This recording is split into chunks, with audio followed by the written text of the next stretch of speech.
Ayun sa.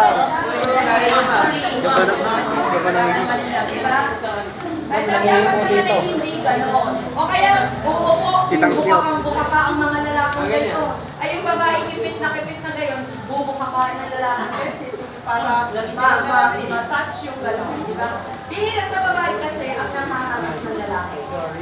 Statistically, mas mataas ang lalaki ang siyang naghaharas o nagbabastos ng babae. Maliban lamang, kunin nga, sabi ko, kung kayo ay kaya kayo naharas dahil nagkawa, hindi niyo naman gusto yung babae, ay sinudus kayo o inakit kayo nang hindi naman niya.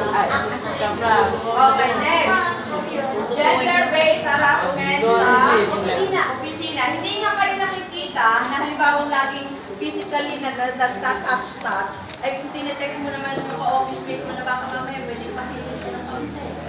Baka naman pwedeng pahilas niya ng konti. Manila boy. So, sa ganun unless, basta sa conversation, halimbawa, may isang lalaki o isang babae na nagsasabi, pwede namin ako, Opo. nag-message ng isang tao, na doon sa message nilalandi niya yung babae. Kapag hindi naman sumagot yung babae doon sa paglalandi yung lalaki, walang conversation na nagpapatuloy na naglalandian sila, pwede niyang ikaso. Pero kung parehas kayo naglandian doon sa mga messages nyo, sabi ng lalaki, kasi dito na sige mamaya sa rin. Sige. Sige Siya ko. na tayo dun sa ano, sa CR. Meet. Ganun mo lang ha. Sa'yo. Basta hindi, walang mutual feeling parehas, at hindi kayo naging accessories na lakay, pwede ko. Okay, kailangan mayroong tayong activities doon. Ano yung activities natin? Paano may papakitang pag-alang sa matanda, LGBTQ, otoridad at magulang. Doon sa apat na yun, ang highest respect dapat ay nasaan? Magulang. Nasa magulang. Kapag mayroon tayong highest na respeto sa magulang, the rest ng mga taong nasa baba ng ating magulang, madali na natin ito i-respeto. Tama, hindi? Tama. Takbo Kaya mo ka bata. makikita, kapag daw ang isang bata ay hindi marunong respeto sa isang tao, ibig sabihin lamang ito, hindi siya naturuan Ng magulang. Ang sa tahanan. Dahil daw ang talong, hindi magbubunga ng niyong. What? Wala pa nga kami dyan. Ano? Siya ang bunga. Okay. So, sino dito ang nagalang sa magulang? Dito balik.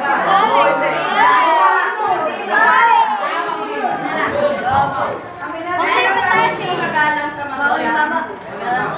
Huwag sana dating gawin niya yung ang galang natin sa ibang tao. Sa magulang, minumura mo natin. Madalas mo talaga trabaho. Okay. O makinig. Sabi sa Bible, kung inyo, pwede na para tayo matatapos na.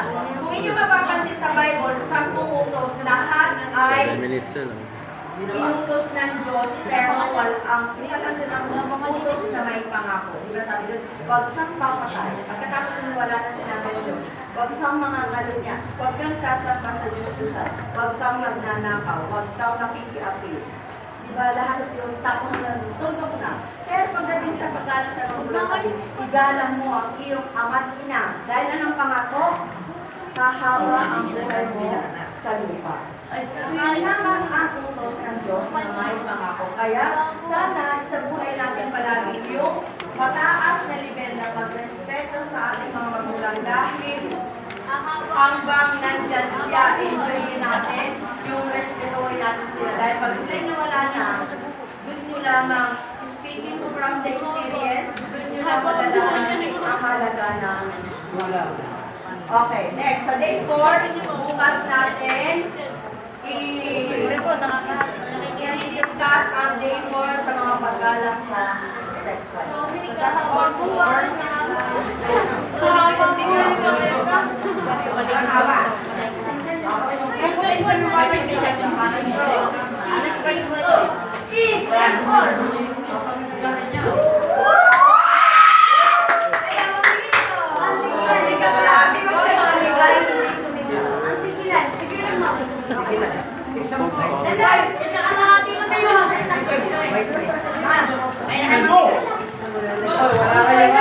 Pogi, pre. Thank you, boy.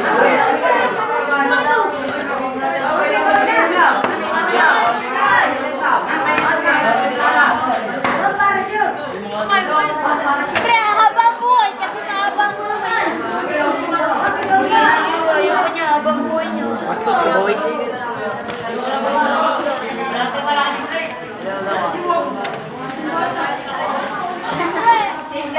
Tigdalawa ang lalaki.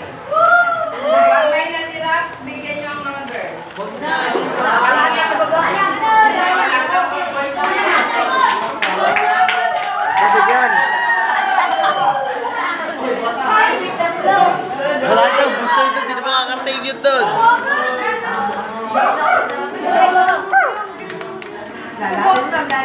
Umalis na. Pagkakali sa upuan. Uy, pili mo na ito sa upuan mo.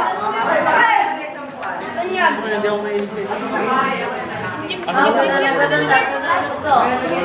Ulo ba naman ito sa akong bilis na? Hindi naman makakain na. Kasi kukuy ako.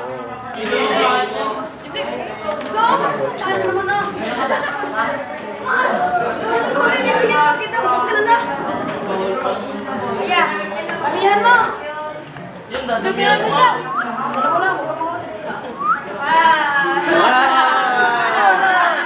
Gamas na, baby! Dalawa lang yan. Ano na, pre? Oh, yun. Hindi ako nakain ng tangin niyo. Ops. Subo ka. Ibigin mo sa akin na ito eh. Gagawin mo. Baka mamili ka pa rin yun. Ikaw? Bayan pa. Papusigat mo ba?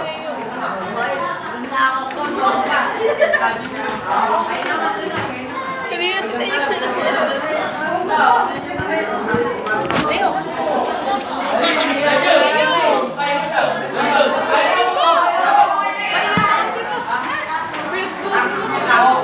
Bawal ang mga abte.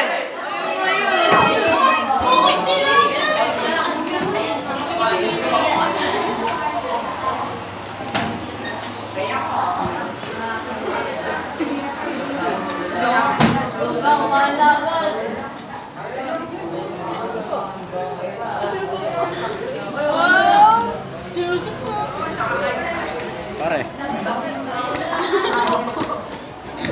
Opo.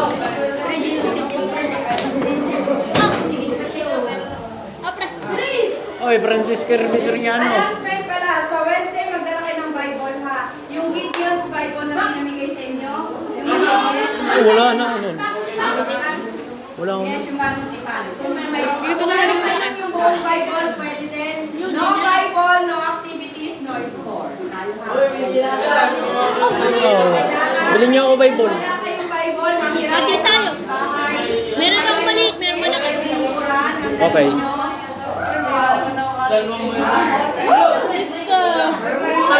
Announcement ulit, ang family journal ay kung walang pasok ng Friday, ang family journal ay Webes, What the fuck? pwedeng picture, pwedeng Kiss mo. ang family journal ha, kung walang pasok ng Friday dahil sa mga Webes, ang pasa, Miyerkules, dadalhin ang Bible. Nagkakaintindihan natin? Opo. Basahin mo lang, basahin mo. Sir Boy, Brex. Yung break, sino? walong Bagay kayo sa kamay. Ano kayo doon?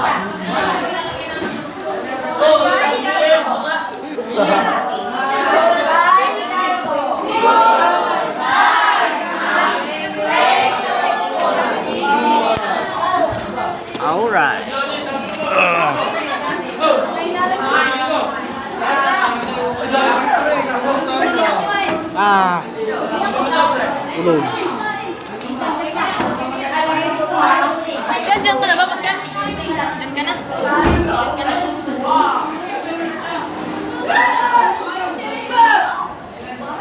Uno, Ramo, Pusta.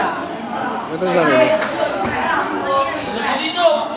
Guys, si ano nga pala to? Si pangalan mo kuya? Uno. Anong pangalan mo kuya? Rastaman. Ayun. Basta ganun.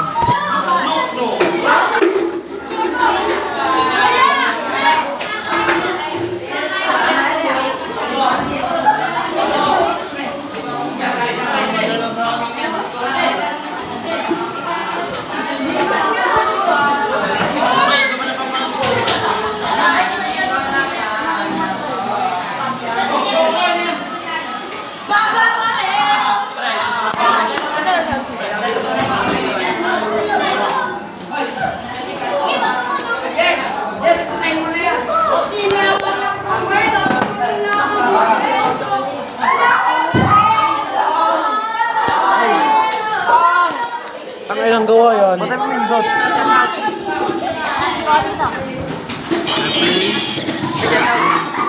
Shoutout nga pala ka. Ah. Matangkad ka hindi. Ay, kaya ako na. Ano nangyari sa iyo, kuya? Ganun lang pala, okay.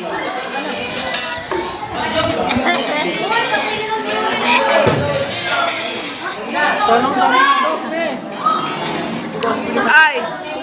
Jamie! Small birthday ka. Oh, baliktad na! Sorry, baliktad to. Oh. Magkano shoutout myself? Oh, Sigma. Oh. Oh, ikaw na.